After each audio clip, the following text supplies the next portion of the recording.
In fact, when I was younger, I never even saw my mother in the kitchen.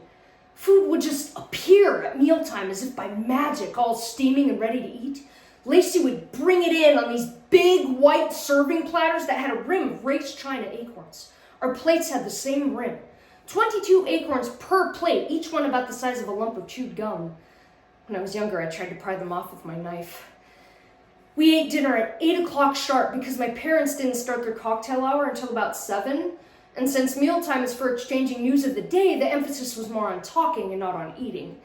My father bolted his food, and my mother played with hers, sculpting it up into hills and mashing it back down through her fork. Oh, to make things worse, before we sat down at the table, she would always put on a fresh smear of lipstick. Oh, I still remember the shade. It was called Fire and Ice, this dark, throbbing red that rubbed off on her fork in waxy clumps, and it stained her food pink. So by the end of the first course, she'd rendered everything into a rosy puree.